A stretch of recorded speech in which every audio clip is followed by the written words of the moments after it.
Chers amis, les amis de l'IDEO qui sont réunis ici ce soir ont une double chance en ce printemps 2017, celui de voir successivement deux des membres de l'IDEO publier des ouvrages qui touchent directement au dialogue interreligieux. Rémi Chenot, qui est secrétaire général de l'IDEO, a publié il y a quelques semaines un livre qui s'appelle « Dieu au pluriel », consacré à la conception que la religion chrétienne peut, après Vatican II, avoir de la pluralité des religions. C'est un ouvrage qui rend accessible un langage théologique pour initier aux notions de pluralisme et de sa signification. Je crois que c'est un autre chemin. Jean Druel, directeur de l'IDEO, et on est très heureux que ce soir, il nous présente son livre qui va être disponible en librairie d'ici quelques jours, demain. Je crois en Dieu, moi non plus. Derrière un titre qui évoque déjà l'humour de Jean, il y a très certainement une réflexion qu'il va nous faire partager. Merci Jean. Bonsoir, merci d'être venus nombreux de cette longue soirée suite à déjà nos réunions précédentes. Pour me donner une fois de plus la parole, donc décidément vous m'entendrez beaucoup aujourd'hui, pour vous présenter ce petit livre. Derrière ce titre un peu à la Gainsbourg, Je t'aime moi non plus, en fait j'essaye de comprendre pourquoi on ne se comprend pas. Alors il y a un autre membre de l'IDEO, Adrien Candiar, qui a publié un livre sur comprendre l'islam, ou plutôt pourquoi on n'y comprend pas. On n'y comprend rien. Et comment dire, je pense que l'époque aujourd'hui n'est plus tellement au grand enthousiasme des années donc après Vatican II, 60, 70, 80, la rencontre d'Assise. On a l'impression que tout serait facile et que la bonne volonté suffirait à ce qu'on puisse se comprendre. En fait, aujourd'hui, quand on voit le niveau de violence qu'atteignent les incompréhensions interculturelles, interreligieuses, et je ne pense pas seulement à Daesh et à l'État islamique, je pense aussi en France, entre personnes de la même nationalité, parfois la même culture, dans la même famille, on ne se comprend pas, on ne se parle plus, les gens se déchirent. Voilà, donc ce que j'essaie d'apporter, c'est à partir de mon expérience, donc une quinzaine d'années en Égypte, à vivre dans un contexte, donc en tant que Français, occidental, chrétien, dans un contexte qui est largement, en tout cas à l'IDEO, là où on travaille, égyptien, musulman, arabophone, pour essayer d'essayer de voir qu'est-ce que cette expérience peut apporter au-delà de son intérêt pour la situation en Égypte. Est-ce qu'il n'y a pas quelque chose qu'on peut en sortir qui peut aider les gens à vivre mieux, tout simplement, rien que ça. Est-ce qu'on peut essayer de vivre mieux et en particulier, est-ce qu'on peut se parler mieux? Voilà, donc dans le livre, j'essaye de présenter avec quelques outils qui peuvent aider les gens à se parler mieux. Une éthique du dialogue et peut-être même, je pense qu'il faut dire une ascèse du dialogue. C'est difficile, on ne va pas se mentir, c'est difficile de se parler quand on n'a pas les mêmes référents culturels, quand on n'a pas les mêmes référents théologiques, quand on n'a pas les mêmes expériences. C'est difficile de parler de Dieu, c'est difficile de parler d'athéisme, c'est difficile voilà. Si on pense que le but c'est de se mettre d'accord, on risque d'être très déçu, si c'est ça le but qu'on veut atteindre. Qu'on se mette d'accord avec des musulmans, avec des athées, avec des bouddhistes ou avec... voilà, on ne peut pas arriver à se mettre d'accord. Et ce que le titre essaye de dire, un peu en clin d'œil, je crois en Dieu, moi non plus, c'est que la plupart du temps, on ne parle même pas la même langue. Alors, évidemment, pour un linguiste que je suis, tous les problèmes ressemblent à des problèmes linguistiques. Bon, d'accord. Et toutes les solutions sont des solutions linguistiques, mais quand même. Il y a un moment où si on veut que ça marche, si on veut pouvoir se parler, il faut apprendre à parler la même langue. Dans les situations de communication difficiles, il n'y a pas 25 solutions. Soit j'apprends votre langue, soit vous apprenez la mienne, soit on crée une nouvelle langue qu'on va parler tous les deux, mais qui n'est ni la mienne ni la vôtre. C'est malheureusement un peu ce qui s'est passé avec le dialogue interreligieux. On a créé une nouvelle langue. On a le même Dieu, le Christ est ici, le Christ est là, la Sainte Vierge dans le Coran, dans la Bible, finalement le grand tout, et puis les énergies, et puis alors quand on parle à des athées, quand on parle à des musulmans, quand on parle à des juifs, on va créer à chaque fois une nouvelle langue qui sera commune aux deux, sur laquelle on va se mettre d'accord. Alors je donne des exemples. On va mettre on va regrouper. Alors moi, tous mes exemples sont pris de l'islam parce que c'est la situation que je connais le mieux. On va regrouper à la même table des imams et des prêtres, et alors on va parler sur la Vierge Marie dans le Coran et dans la Bible. C'est très intéressant. J'ai assisté à des réunions comme ça. En fait, on crée une nouvelle langue parce que ni la Vierge Marie n'est au cœur de l'islam, ni en fait elle est au cœur du christianisme. Il faut dire les choses. J'ai une très grande dévotion pour la Sainte Vierge, mais la Sainte Vierge n'est pas le cœur du message chrétien. C'est-à-dire que si je veux parler à un musulman de ce qui fait ma foi chrétienne, il faut absolument que je lui parle d'incarnation. Si je ne parle pas d'incarnation, comme dirait saint Paul, ma foi est vaine. C'est-à-dire que je passe à côté du sujet. L'incarnation, il n'y a pas de christianisme s'il n'y a pas d'incarnation. Et si un musulman n'est pas capable d'entendre ça, que l'incarnation c'est le cœur de ce qui fait que le christianisme existe, voilà. Et du côté musulman, c'est la même chose. Oui, bien sûr, il y a une sourate dans le Coran qui s'appelle Mariam. Oui, bien sûr, les musulmans croient en la naissance virginale de Jésus. Oui. Mais concrètement, dans la vie du musulman de tous les jours, il n'y a aucune place pour la Sainte Vierge. Faut le dire les choses franchement. Alors, créer ou utiliser, instrumentaliser la Sainte Vierge dans le dialogue interreligieux, c'est de la nouvelle langue. C'est-à-dire que quand chacun repart chez soi, l'imam repart dans sa communauté, ah c'est génial, j'ai parlé avec des chrétiens, on s'est mis d'accord, on a tous un amour pour la Sainte Vierge. Les musulmans le regardent avec des yeux comme ça, des soucoupes, et ils disent, c'est tout ce dont vous avez parlé ? Enfin, je veux dire, la prophétie du prophète, le miracle linguistique du Coran, les compagnons qui attestent la prophétie, l'unicité de Dieu, vous n'avez pas parlé de ça ? Les chrétiens, ils croient en 3 dieux quand même, il faut dire les choses. Vous n'avez pas abordé la question. Ah non, on n'a pas abordé le problème qui fâche. Et le prêtre, il repart chez lui, il voit ses paroissiens, il leur dit, ah c'est super, on a signé une déclaration commune avec les musulmans, on a tous un grand respect pour la Sainte Vierge. Alors, les chrétiens le regardent et lui disent, mais enfin, t'as pas parlé de Trinité, t'as pas parlé de Jésus, t'as pas parlé d'incarnation, t'as pas parlé de... Et du coup, alors dans les rencontres interreligieuses, j'en ai assisté à plusieurs, finalement on crée une espèce de nouvelle langue où on a le même Dieu, et tout le monde vous dit on n'a pas le même Dieu, on a le même Dieu, ben, finalement ni l'un ni l'autre. On croit tous en la révélation. Attends, qu'est-ce qu'on met derrière le mot révélation ? On croit tous en Jésus.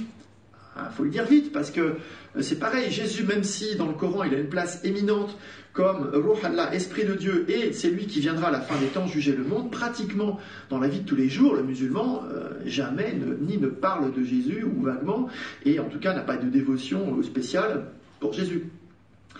Et puis du côté chrétien, on vous dit, c'est très bien tout ça, mais quand est-ce que tu parles des guerres du prophète, quand est-ce que tu parles de ça, ces mariages avec des jeunes filles, quand est-ce que tu parles de... oui, mais on va pas éviter les sujets qui fâchent. Alors mon expérience, qui se transforme en conviction et qui se transforme en petit livre, mon expérience, c'est qu'on ne parle pas de la même chose, et il faut déjà l'accepter. Et si déjà on pouvait se mettre d'accord sur le fait qu'on ne parle pas de la même chose, qu'on a un rapport non seulement différent, mais incompatible à Dieu, au monde, aux autres, à soi-même, que quand on dit prière, on ne parle pas de la même chose, que quand on dit jeûne, on ne parle pas de la même chose, que quand on dit prophète, on ne parle pas de la même chose. Et mon expérience, c'est qu'il y a énormément de joie, énormément de bonheur à comprendre. À comprendre, même si c'est comprendre qu'on ne comprend pas. Même si c'est comprendre que jamais je serai musulman et que lui, jamais il sera chrétien. Même si c'est comprendre que peut-être jamais je comprendrai. Si je veux prendre une image un peu plus visuelle, et après j'ai quelques exemples, en fait, la perspective sur laquelle je me trouve en tant que chrétien, elle est très souvent perpendiculaire à la perspective sur laquelle se trouve le musulman. Et que du coup, quand moi je vois sa perspective, je vois une pointe émerger difficile, mais je ne vois pas toute la profondeur qui est derrière. Et dans l'autre cas, c'est la même chose. Le musulman va avoir la pointe immergée de la perspective chrétienne avec sa propre lecture à lui, puis il ne comprend pas tout ce qu'il y a derrière. Alors des exemples, sinon on parle un peu dans le vide. Alors, je parle de manière un peu générale. En fait, il faut à chaque fois répéter que je parle de l'islam égyptien aujourd'hui. Je n'ai pas prétention à généraliser sur tous les musulmans à travers tout le monde et à travers toutes les époques. Et c'est mon expérience de français chrétien occidental en Égypte. C'est pas un chrétien égyptien n'aurait peut-être pas les mêmes remarques. Moi, il y a une dimension interculturelle qui s'imbrique forcément avec l'interreligieux. Enfin bon, ces précautions étant prises, c'est très frappant par exemple de voir que pour mes interlocuteurs musulmans, la question du pourquoi, en fait, ne les intéresse pas. Pourquoi Dieu? Pourquoi le mal? Pourquoi moi? Pourquoi les tremblements de terre? Pourquoi mes enfants ne vont plus à la mosquée? Pourquoi ça ne les intéresse pas. C'est-à-dire que toute la question du pourquoi, tout le domaine du pourquoi est pour Dieu. C'est lui qui sait. Et même s'il m'expliquait, il y a beaucoup à parier que je ne comprendrais pas.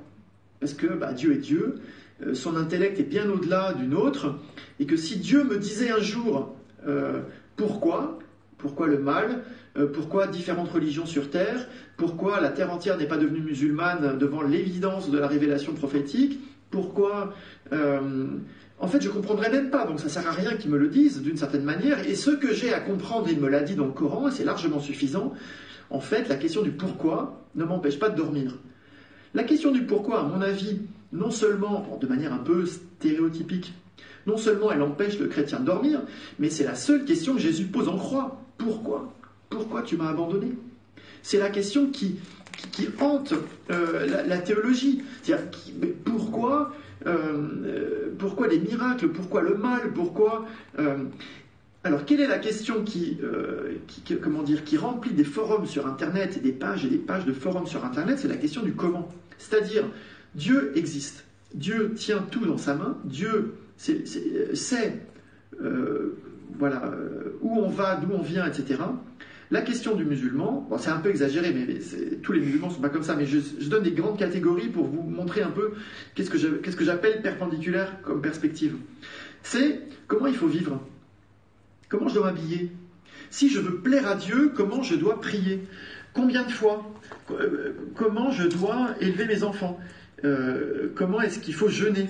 Et si je pars en voyage, comment je dois rattraper le jeûne? Et si j'ai oublié des prières, comment est-ce qu'il faut que je m'y prenne? La question du comment, et derrière, c'est la question du comment plaire à Dieu. Ça fait toujours bien dans des conférences comme ça de mettre de l'arabe, on a l'impression qu'on est plus sérieux. Donc en arabe, c'est le reda. Le reda Allah. Reda Allah. Comment est-ce qu'on est sûr que Dieu nous agrée? L'agrément de Dieu. Est-ce que si je me taille la barbe, Dieu va être content? Est-ce que si j'épouse 2, 3, 4 femmes, est-ce qu'il est content? Mais ça, c'est des questions que les chrétiens ne se posent pas. Et les musulmans sont hallucinés à chaque fois qu'ils se rendent compte à quel point ces questions-là n'intéressent pas les chrétiens. En tout cas, moi, elles ne m'intéressent pas. Parce qu'il n'y a pas une façon de manger quand on est chrétien, il n'y a pas une façon de s'habiller, il n'y a pas une façon de prier, il n'y a pas une façon de... Et parce qu'au fond, chercher l'agrément de Dieu, on l'a déjà. C'est-à-dire que pour un chrétien, la résurrection du Christ et le rachat que le Christ fait de toute l'humanité, et pas seulement des bons cathos, nous acquiert définitivement l'agrément de Dieu. On n'a pas besoin de lui plaire, on lui plaît d'emblée. Maintenant, la question, c'est qu'on essaye de comprendre qui il est. Ce qui pour un musulman est un blasphème absolu, c'est-à-dire que quand on explique la Trinité à un musulman, il y a beaucoup de façons d'expliquer la Trinité, une des façons que j'utilisais, maintenant j'ai un peu changé, c'était de dire en fait, de l'extérieur Dieu est un, et on est monothéiste, mais quand on rentre en lui, on voit la vie divine. À l'intérieur de lui, il y a toute une procession du Père, du Fils et de l'Esprit. Il y a de la paternité source, il y a de la filiation obéissante et humanisée, et il y a de l'Esprit libre et créateur. Et ils vous disent, mais tu délires complètement. Tu es en pleine science-fiction. C'est-à-dire, tu prétends rentrer en Dieu avec ton petit intellect humain et nous expliquer qu'à l'intérieur de Dieu, il y a du dialogue, il y a de la discussion, il y a de l'amour, il y a de la réciprocité, mais c'est du grand n'importe quoi. Et Dieu nous a créés, nous sommes limités parce que nous sommes limités, c'est comme ça qu'il nous a créés. Pourquoi il a fait ça? C'est son problème. Maintenant, il nous a donné, dans le Coran, le mode d'emploi. Voilà, c'est en faisant ça, ça et ça que tu vas me plaire et que tu vas entrer au paradis. Mais la question du paradis, je ne suis pas sûr qu'elle passionne les chrétiens. C'est-à-dire que finalement, qui va en enfer, qui va au paradis, ce n'est pas la question primordiale. D'une certaine manière, aujourd'hui, en tout cas en Europe occidentale, finalement, le paradis, plus ou moins tout le monde pense que plus ou moins tout le monde va y aller. Parce que ce n'est pas la question. La question, c'est, qui nous tient à cœur, c'est pourquoi Dieu a fait le monde comme ça. Et on voudrait essayer de comprendre Dieu de l'intérieur. Ça, c'est un premier exemple de deux perspectives absolument perpendiculaires. Vu du point de vue musulman, l'Europe ou l'Occident ou le christianisme a complètement perdu la foi, parce qu'on passe son temps à remettre en question tout. C'est bien la preuve qu'on n'a pas la foi.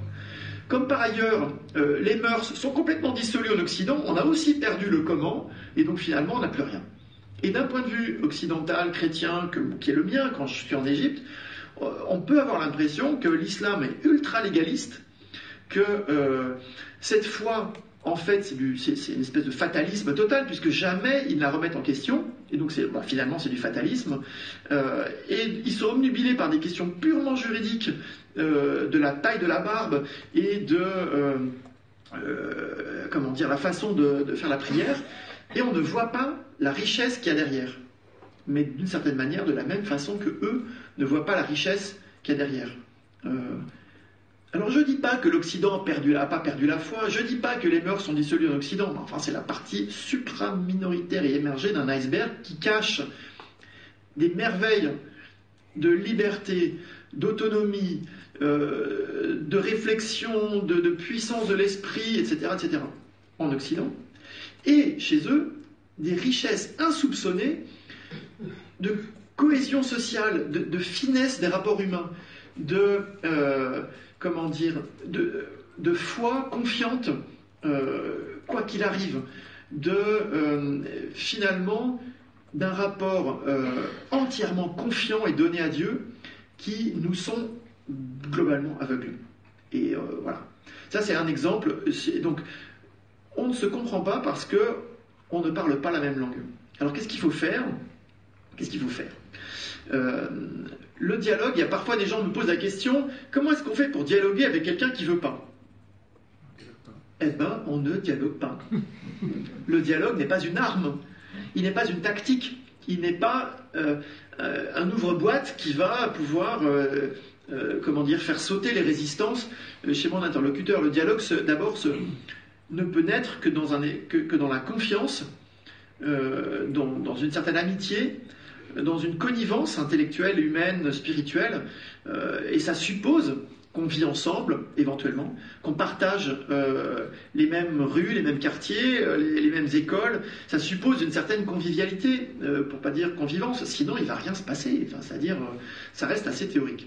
Et donc ça, c'est un premier cadre dans lequel les questions peuvent naître. On a parfois cru que ça suffisait. Ça suffit d'aller à l'école ensemble, ça suffit de travailler ensemble, ça suffit et que ça va résoudre tous les problèmes.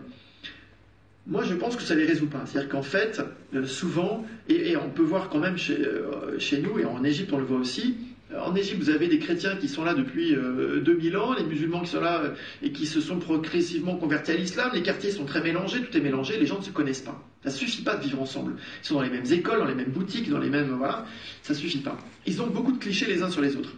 Et c'est pareil un peu aussi je pense, ça ne suffit pas d'avoir le collègue musulman de service pour dire on sait ce que c'est que l'islam. Il faut arrêter. Enfin, il y a un moment... je pense qu'il faut passer à un niveau qui est plus explicite de dialogue. Et avec les bons objectifs. L'objectif n'étant pas de dire qu'on va, non seulement on va penser la même chose, mais je ne pense pas non plus qu'on va réussir à se comprendre dans le détail. Et d'abord, le dialogue prend énormément de temps, des heures et des heures et des heures d'écoute.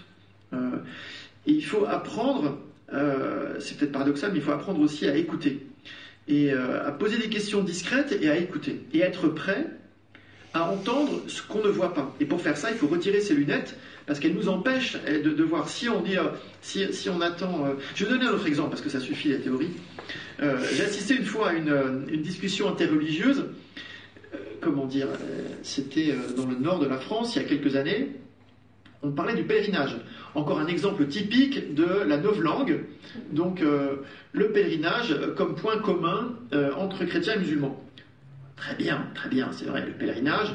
Dans l'islam, c'est un des 5 piliers, donc c'est légitime quand même de parler du pèlerinage. Dans le christianisme, le pèlerinage ne fait pas partie du credo, on n'est pas obligé d'aller en pèlerinage. Et puis d'ailleurs, on irait où? À Jérusalem, à Lourdes, à Fatima. C'est quoi le pèlerinage dans le christianisme? C'est une démarche très intérieure, etc., etc. Donc on avait fait parler des spécialistes, machin, et ils ne se comprenaient pas, parce que on ne parlait pas de la même chose. Et dans le pèlerinage, dans l'islam, c'est un devoir. Dans le christianisme, c'est une dévotion. Voilà, disons les choses franchement, qui n'est pas du tout obligatoire, qui revient à la mode ces jours-ci, depuis quelques années, mais enfin qui est loin d'être le cœur du succès que le christianisme. Alors on demande aux chrétiens de nous expliquer le pèlerinage, etc. Alors il faisait des paroles très très belles. Pèlerinage comme quitter chez soi, vivre la pauvreté, l'itinérance, vivre au jour le jour, se remettre complètement entre les mains de Dieu dans une démarche très personnelle, mais qui nous rattache au passé. Enfin bon, des très belles formules que moi-même je pourrais dire si je faisais des pèlerinages. Puis on demande aux musulmans, alors et vous le pèlerinage? Ben, le pèlerinage, c'est un des 5 piliers de l'islam.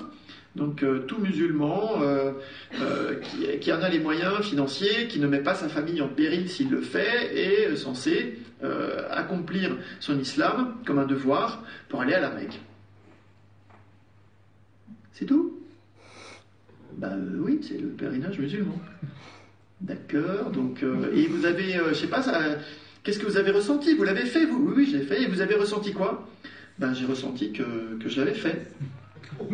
C'était un pèlerinage musulman. Je l'ai fait, c'est un devoir. Et c'est tout. Spirituellement, c'est très émouvant. On est tous là, on fait tous le pèlerinage. Alors à un moment, on s'arrache les cheveux. Moi, je pleurais intérieurement. Parce que c'est pas ça la question qu'il faut lui poser. Parce que ce qu'il ressent, il lui-même s'en fout. C'est ça qu'il faut comprendre. Ce que lui ressent quand il fait le pèlerinage, c'est pas ça qui est important. Ce qui est important, c'est qu'il agrée Dieu, il plaît à Dieu quand il fait le pèlerinage. Les questions qu'il faut lui poser, c'est comment ça se passe?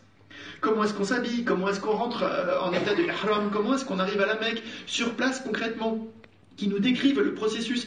Parce que c'est ça qui compte. Tout le reste, d'une certaine manière, c'est dans les mains de Dieu. C'est-à-dire que les fruits, pour dire les choses en vocabulaire catho, les fruits spirituels du pèlerinage, d'une certaine manière, ça n'appartient pas à l'être humain.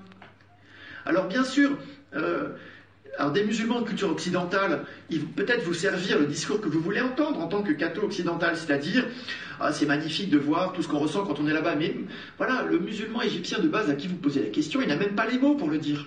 Il n'y a que parler de son expérience spirituelle comme quelque chose d'individuel, ça lui semble sans intérêt. Ça lui semble sans intérêt, puisque lui, ce qu'il ressent personnellement, c'est fugitif. En revanche, que lui soit sûr, en accomplissant les rites tels qu'ils sont décrits, il est sûr d'accomplir exactement ce que le prophète Mohammed a fait et que Dieu lui a commandé de faire, et c'est Adam qui a construit la Kaaba, et ça le connaît. Mais tout ça, pour nous, c'est inaudible, parce que nous, c'est du juridique. C'est du légaliste, ça ne nous intéresse pas. Donc même s'il le dit, on ne l'entend pas. Et donc quand on dialogue avec quelqu'un qui ne pense pas comme nous, alors ce que je dis de manière un peu caricaturale sur un musulman égyptien, arabophone et un catho français occidental, machin, c'est la même chose dans la même famille, dans le même couvent. C'est-à-dire que moi je suis halluciné de voir que dans un même couvent, dans le couvent du Caire, avec mes propres frères dominicains qui sont cathos, occidentaux pour la plupart, etc., on a le même travail à faire. C'est-à-dire on a des choses qui moi me semblent le cœur du truc, bof, ça leur semble pas important. Et des choses qui voilà, on ne se comprend pas. Et je crois que le dialogue interreligieux, fondamentalement, c'est du dialogue, et fondamentalement, c'est de la rencontre, et d'accepter que les autres sont différents, et que dans un monde dans lequel on aime de plus en plus l'entre-soi, d'être avec des gens qui sont comme nous, qui ont les mêmes valeurs que nous, la même culture que nous, la même langue que nous, et qu'on est sûr de bien se comprendre, etc. C'est un mythe, c'est-à-dire qu'en fait, il n'y a pas d'entre-soi. Alors ça, c'est le linguiste qui revient à la charge. Chacun parle son propre dialecte. Chacun a ses propres... Et que dans mon esprit, quand je dis Dieu, je dis des choses différentes de ce que peut-être vous avez vous en tête. Que moi, quand je parle de prière ou de contemplation, j'ai mon expérience qui est différente de la vôtre. Et qu'en fait, on a besoin de s'écouter. Alors le dialogue interreligieux, il incarne de manière parfois dramatique, en tout cas très, très, très visible, ce qu'on a à vivre chacun dans sa propre famille, avec son mari ou sa femme, avec ses enfants, ses petits-enfants. On est sur des planètes différentes. Et on y est de plus en plus. On y est de plus en plus. Et donc, pour terminer, juste un petit hommage à ma grand-mère Solange, paix à son âme, qui un jour m'a dit « Je comprends absolument rien aux études que tu fais. Prépa, HEC, école de commerce, ça voulait rien dire. C'est-à-dire qu'elle était modiste, elle faisait des chapeaux. Ça, c'était un vrai métier. Mon grand-père était comptable, et ça, il additionnait des cases dans des cahiers. Ça, c'était un vrai métier. Prépa, HEC, c'était du chinois total. Et elle m'a dit « Je comprends absolument rien à ce que tu fais, mais puisque c'est toi qui le fais, c'est certainement très bien. » Mais qu'est-ce que vous voulez qu'elle dise d'autre ? Et en fait, c'est ça qu'il fallait qu'elle dise. Qu'est-ce qu'on attend de son interlocuteur ? C'est qu'il vous prenne au sérieux, qu'il vous fasse confiance, et que si le musulman me dit que pour lui, c'est ça qui compte, eh ben c'est ça qui compte. S'il vous dit que ça n'a pas d'intérêt, c'est que ça n'a pas d'intérêt. Or, on a beaucoup de mal à renoncer à nos précompréhensions et à renoncer à ce qui pour nous est important. Alors le but du dialogue, si déjà c'est d'arriver à vivre ensemble en s'estimant, et si on peut se laisser prendre par la main par l'autre, mais l'autre, vous avez compris que dans ma tête, c'est pas uniquement le djihadiste de Daesh, non, l'autre c'est ma femme, l'autre c'est mon copain de travail, l'autre c'est celui qui forcément, c'est obligé, pense différemment. Ses priorités ne sont pas les mêmes, etc., et qui m'emmène sur son territoire. Et qui me fasse voir qu'est-ce qui pour lui est important. Que moi, je mette un peu en sourdine ce qui est important pour moi. Et quand je reviens chez moi, je reviens différent. Je reviens différent. Parce que tout d'un coup, je me rends compte que ma façon de faire, qui est la mienne, que j'aime, etc., très bien, en fait, il y en a d'autres. Et peut-être que je peux voir autre chose. Et en tout cas, si je peux toucher du doigt la beauté, la grandeur, l'étrangeté d'une autre manière de penser, je pense que non seulement je vais grandir, mais qu'on va mieux vivre ensemble. Voilà, je ne vais pas m'étaler des heures, je suis sûr que vous avez probablement des questions. Donc je vous remercie de m'avoir écouté, je vous remercie de lire le livre et de me dire ce que vous en pensez, et puis qu'on puisse dialoguer. Juste une toute petite parenthèse, comment dire, voilà, pudiquement, certains frères de mon couvent m'ont dit il ne faut pas publier ce livre, il n'a aucun intérêt. Et c'est très intéressant, et du coup on a discuté. Et c'est extrêmement intéressant de discuter avec quelqu'un qui pense totalement autre chose que vous.